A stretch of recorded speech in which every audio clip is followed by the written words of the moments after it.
Selamat siang semuanya, salam sehat, salam budi luhur. Kita masuk pada mata kuliah konsep basis data pada pertemuan ketiga. Pada pertemuan ketiga, kita akan membahas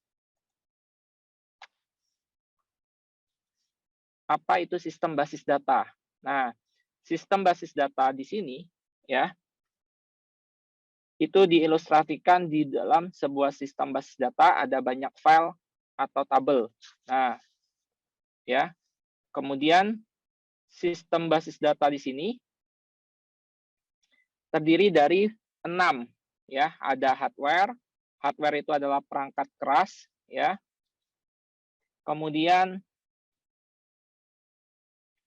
ada operating system atau software ya, sistem operasi.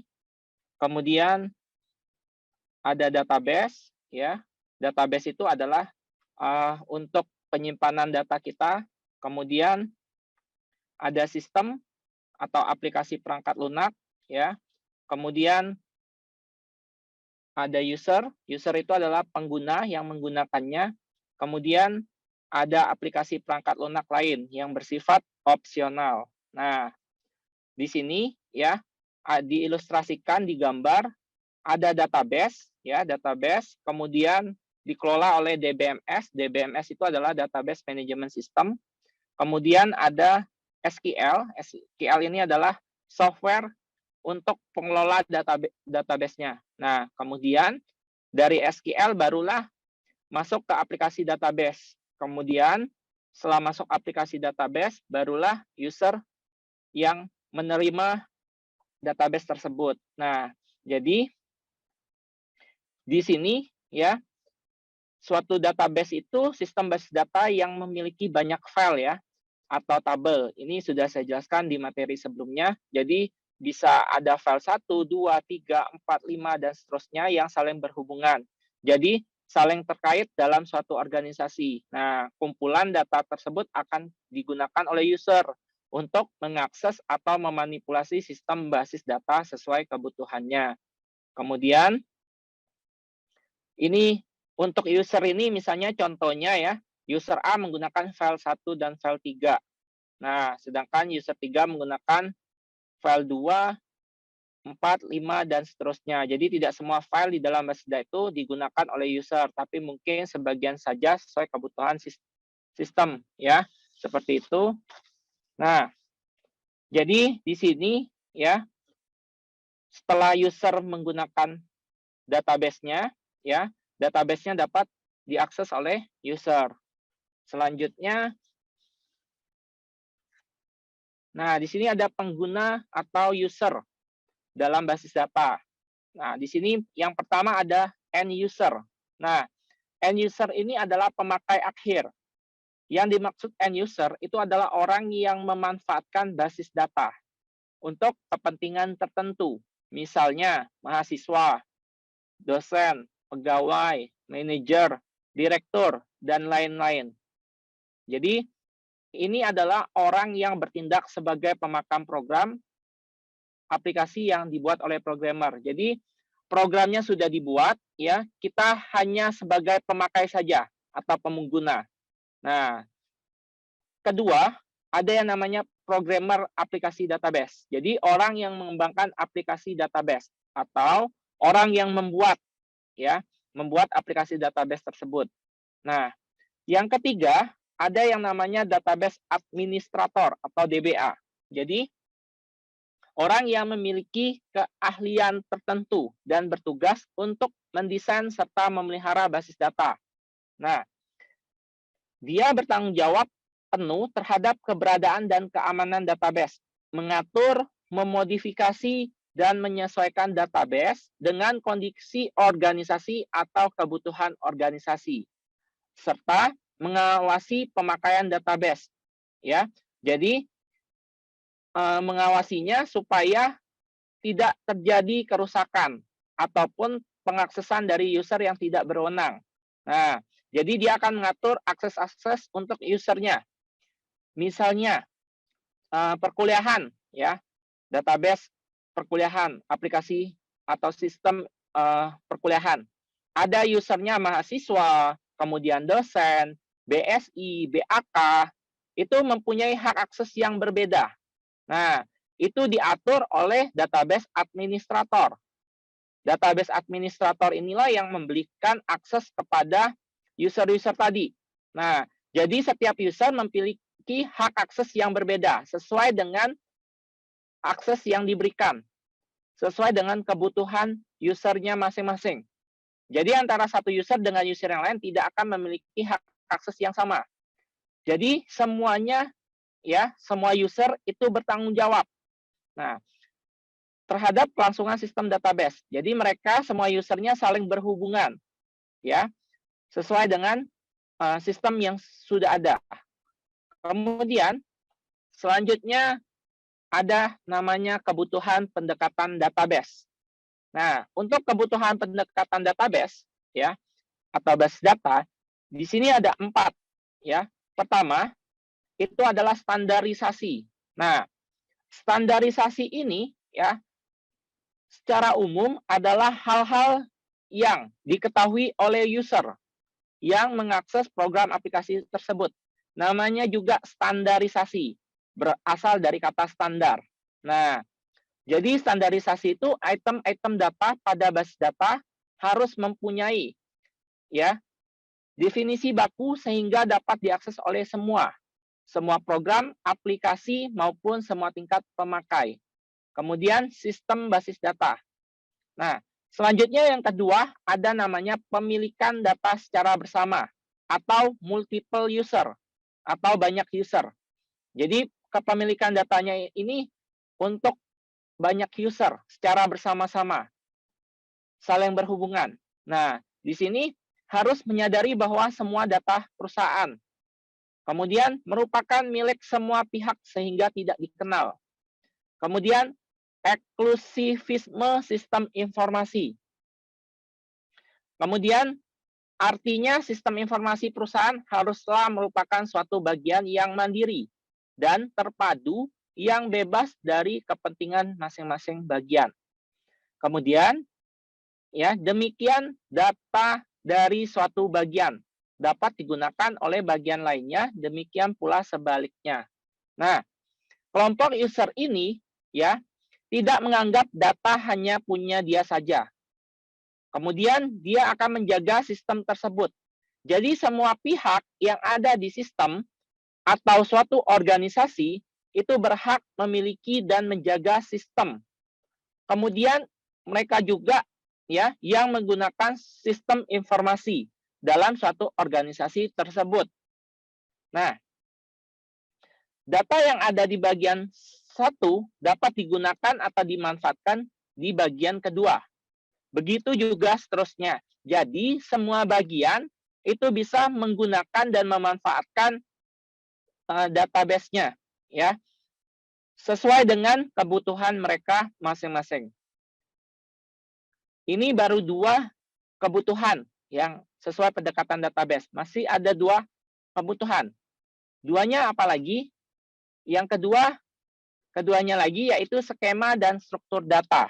Nah, skema ini jangan hanya tingkat-tingkat tertentu apa yang mengerti struktur logika dari skema basis data tersebut. Maksudnya data yang tersimpan dalam basis data harus dideskripsikan sedemikian rupa sehingga struktur logikanya dimengerti pemakai. Jadi ada tingkatan-tingkatannya untuk mengerti struktur logika dari skema basis datanya. Seperti itu. Yang keempat itu adalah struktur data. Nah, struktur data ini yaitu data pada suatu sistem database. Harus disusun menurut struktur yang berkaitan secara logika dengan model skema konseptual. Intinya, struktur data yang dipunyai oleh sistem database itu harus dipahami model skema konseptualnya. Jadi, harus memahami model skema dari struktur data yang ada. Seperti itu. Selanjutnya, dalam arsitektur sistem basis data, itu ada namanya abstraksi data. Nah, Abstraksi data itu merupakan tingkatan atau level dalam bagaimana melihat data dalam sebuah sistem basis data. Ada 3 level abstraksi data. Yang pertama, level fisik atau physical level atau internal level. Yang kedua, level logic atau konseptual level. Level ketiga yaitu level penampakan atau view level atau external level. Kita akan bahas satu persatu dari ketiga level abstraksi data ini.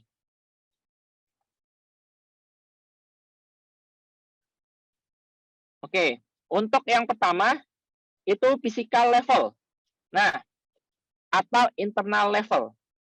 Ini adalah level yang terendah yang menunjukkan bagaimana sesungguhnya suatu data disimpan. Jadi ini adalah level terrendah ya dari ketiga abstraksi data. Yang kedua, ada namanya conceptual level. Ini menggambarkan data apa yang sebenarnya disimpan dalam baris data dan hubungannya dengan data yang lain. Nah, karena dalam sistem basis data ada banyak data. Jadi, di sini menggambarkan bagaimana data disimpan. Kemudian, bagaimana hubungan antara data yang satu dengan yang lainnya. Karena data yang disimpan dalam suatu sistem basis data, pasti data-data yang saling berhubungan, yang akan membentuk sistem basis data. Itulah yang dinamakan conceptual level. Kemudian, yang ketiga, ada namanya view level atau external level. Nah, external level merupakan level tertinggi karena hanya menunjukkan sebagian dari baris data sesuai dengan kebutuhan user. Bagi user yang menggunakan frasa sebagai satu kesatuan data yang kompak. Nah, jadi, di dalam suatu sistem basis data terdiri dari banyak file atau banyak data. Nanti, kumpulan beberapa file itu membentuk suatu sistem sesuai dengan kebutuhan user. Si user akan melihat inilah level tertinggi dari suatu sistem basis data, yang intinya terdiri dari beberapa data. Ada file 1 misalnya, file 2, file 3, file 4, file 5, file 6, file 7, file 8, dan seterusnya. User A, karena menggunakan sistem informasi A, dia menggunakan file A, B, C misalnya, atau file 1, 2, dan 3. Sedangkan untuk sistem informasi B, menggunakan file 4, 5, 6, 7. Jadi, kesimpulannya, tidak semua file di database digunakan dalam satu sistem informasi sesuai dengan kebutuhan usernya.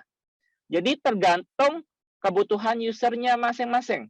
Dia membutuhkan atau mau mengambil data dari file yang mana, ya. File 1, 2, 3 atau 4, 5, 6 atau 7 dan 8. Atau semua file mau digunakan dan diambil datanya. Bisa aja, tergantung kebutuhan masing-masing user tadi. Ini adalah 3 ya tingkatan atau level pada abstraksi data. Nah, di sini ada gambar 3 level atau tingkatan dari abstraksi data. Di sini yang pertama, ya, level paling bawah itu adalah level fisik. Level fisik ini adalah yang paling rendah. Isinya database. Kemudian, tingkatan kedua yaitu level konseptual yang sudah saya jelaskan tadi. Nah, di level konseptual sudah berisi banyak data dan bagaimana hubungan antara data-datanya. Kemudian yang ketiga, level view. Ya, ini ada view 1, view 2, view 3.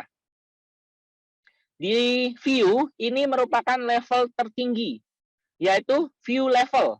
Ya, di sini data-data sudah dibagi sesuai dengan kebutuhan usernya. Kalau di level konseptual, itu datanya belum dibagi. Ya, kalau di view level, data-datanya sudah dibagi sesuai kebutuhan usernya. Misalnya, view 1 butuh data apa aja. View 2 butuh data apa aja. Dan begitu seterusnya. Misalnya, view 1 butuh data file 1, 2, 3. View 2 butuh data file 4, 5, 6. View 3 butuh data file 7 dan 8. Jadi sudah dibagi di level view. Kalau di level konseptual itu belum dibagi, ya, masih gabungan semua filenya. Seperti itu. Nah, selanjutnya di dalam hierarki data atau data hierarki, ya, penjelasan tentang hierarki data itu secara fisik kumpulan karakter yang mewakili data ini tersimpan dalam sistem komputer dan membentuk suatu database dengan hierarki penyusunan sebagai berikut. Jadi ada hierarkinya, ya. Ada struktur yang menyusun sesuatu. Contohnya data, ya, untuk hierarki data ini. Yang pertama itu adalah bit. Bit di sini suatu sistem angka biner yang hanya mempunyai dua kemungkinan nilai, yaitu 0 dan 1. Jadi nilainya 0 dan 1. Bit ini adalah satuan terkecil dari data, karena suatu sistem angka biner terdiri dari 0 dan 1. Contohnya huruf A nanti akan disusun oleh bit-bit seperti itu. Ya. Jadi nanti huruf A itu disusun dari bit-bit yang ada, ya. Kedua, itu adalah byte. Nah, byte di sini adalah kumpulan 8 bit data yang kombinasi nilainya digunakan untuk menyatukan satu buah karakter.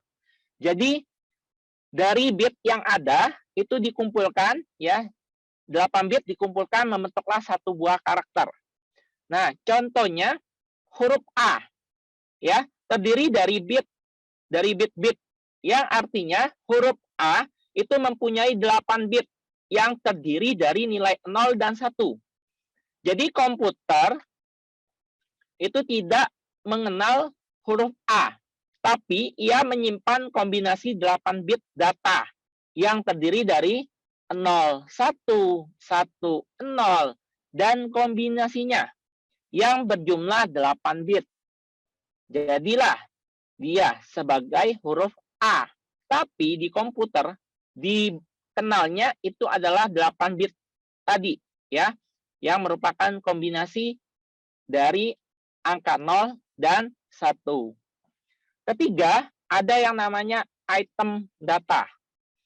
Item data itu adalah satuan terkecil dari data yang mempunyai arti. Dari byte akan membentuk item data. Nah, jadi dari byte yang tadi, yang sudah membentuk karakter, itu akan menjadi item data. Kalau A, baru karakternya saja, ya. Tapi kalau digabungkan dengan karakter yang lain, itu akan membentuk atau mempunyai arti. Misalnya, ada karakter A, karakter P, karakter A.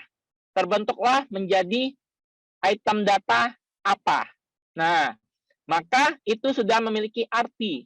Karena sudah membentuk suatu kata, yaitu kata apa. Nah, atau item data yang sudah dimengerti oleh user. Jadi kalau digabungkan, ya, beberapa karakter itu sudah menjadi item data, ya, item data atau disebut juga dengan atribut. Nah, seperti karakter P, karakter A. Nah, menjadilah item data atau atribut apa. Misalnya, karakter N, karakter I, karakter M. Nah, terbentuklah item data atau atribut NIM. Atau contoh lain, karakter nama. Ya, ada karakter N, karakter A, karakter M, karakter A. Maka akan terbentuklah item data atau atribut nama. Seperti itu, ya. Jadi item data ini merupakan kumpulan ya dari bit yang ada atau kumpulan dari karakter yang ada. Terbentuklah item data atau atribut data. Selanjutnya ada yang namanya record.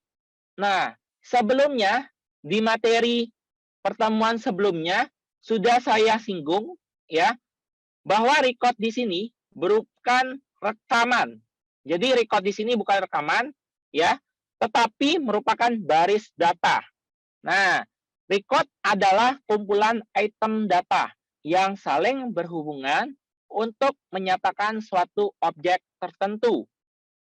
Kumpulan dari item data menyatakan nilai suatu objek.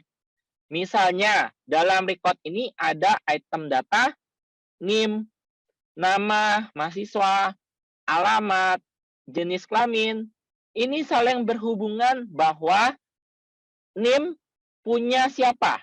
Jadi, NIM itu kepemilikannya atas nama mahasiswa siapa. Kemudian, alamat mahasiswa ini di mana. Kemudian, jenis kelamin mahasiswa ini apa. Jadi, semuanya saling berhubungan. Nah, terbentuklah dari item data itu terbentuklah menjadi record. Jadi, record ini adalah baris data. Jadi, atributnya sudah ada, atribut atau item datanya sudah ada NIM, nama, alamat, jenis kelamin. Recordnya apa? Ya, isi datanya. Ya, isi dari data atributnya. Misalnya NIM. NIM-nya misalnya 02, 19, 05, 95, 01. Ya, kemudian namanya nama saya misalnya Supardi. Alamat saya di Jalan Air Mawar. Kemudian jenis kelamin saya laki-laki. Nah, ini adalah satu baris data. Satu buah record dari NIM-nya punya saya. Ya, alamat dan jenis kelaminnya saya. Seperti itu. Kemudian, yang kelima, ada yang namanya file. File adalah kumpulan record sejenis yang dapat didefinisikan dengan suatu nama. Jadi, file ini ya bisa juga disebutkan seperti tabel.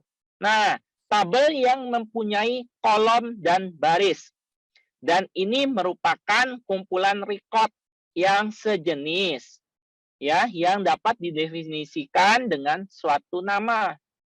Nah, misalnya ya, ada tabel mahasiswa ya atau file mahasiswa. Nah, berisikan data-data mahasiswa ya. Seperti tadi, data mahasiswanya apa? Ada NIM, nama, alamat, dan jenis kelamin. Nah, keseluruhan record-nya tadi, kumpulan record-nya ya. Kalau tadi kan saya menyebutkan satu baris record, yaitu NIM-nya punya saya atas nama saya.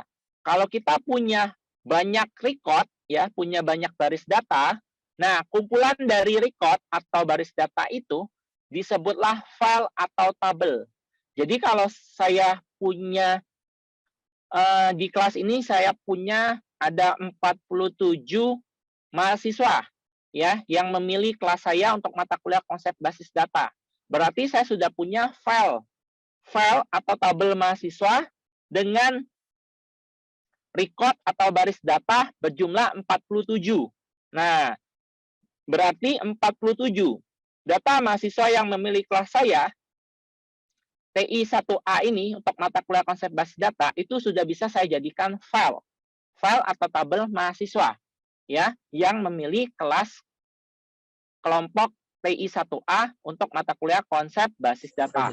Itulah yang disebut dengan file ya. Kalau record ya dia baris data, persatuan data ya, per baris data, satu-satu baris data itu adalah disebut record. Kalau kumpulan semua record yang ada baris data itu sudah namanya file atau tabel. Oke. Selanjutnya.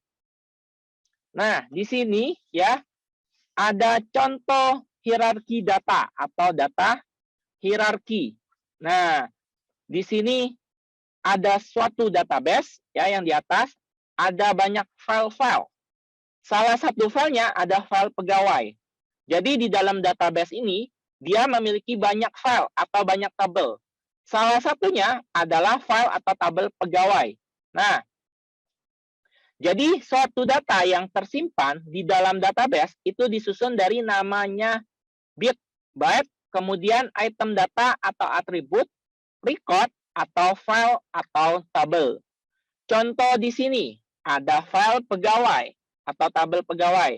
Terdiri dari banyak record atau kumpulan record. Nah, ada record 1, record 2, record 3, record 4, record 5, dan seterusnya. Kemudian, satu baris record itu disusun oleh item data atau yang disebut sebagai atribut atau field. Ya, ada apa aja?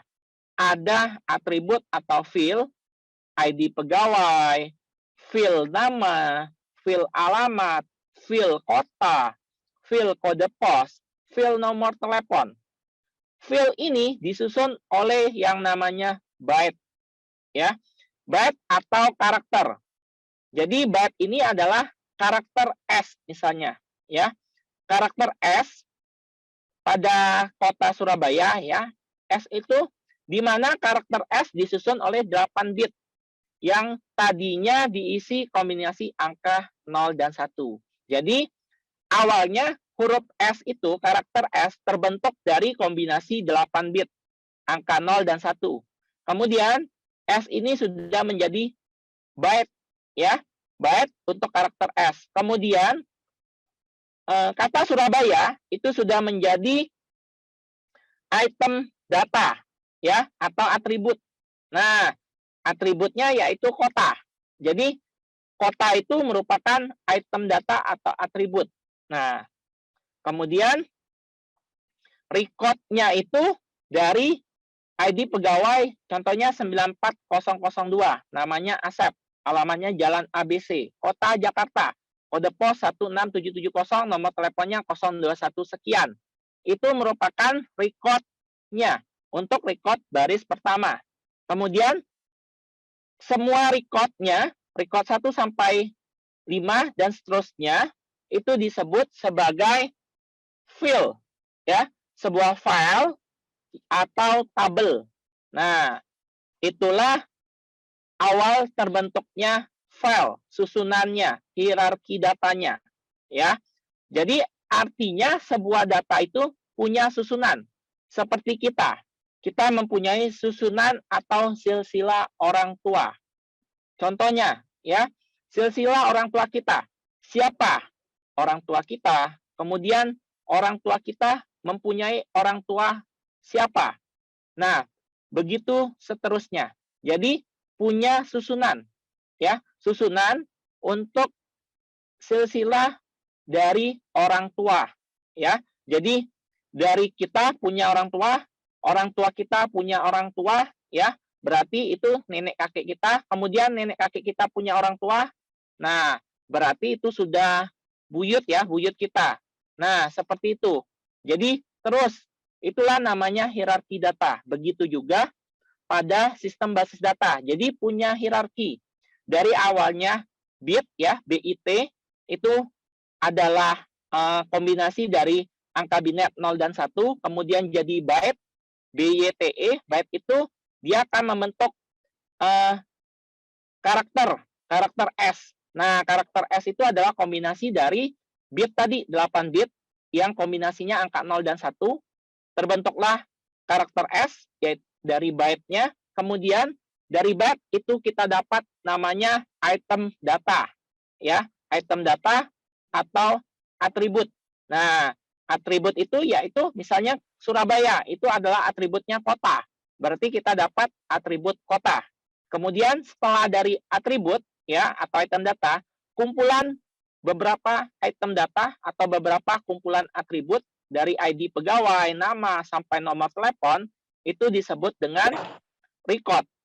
Ya, recordnya yaitu siapa ID pegawainya, namanya siapa, alamatnya di mana, kotanya apa, kode posnya berapa, nomor teleponnya berapa, itulah menjadi record. Nah, satu record. Kemudian kumpulan dari beberapa record ya atau semua record yang ada itu yang akan membentuk yang namanya file atau tabel. Kemudian satu file kita itu berada dalam database. Di dalam database itu mempunyai kumpulan banyak file atau tabel di dalamnya.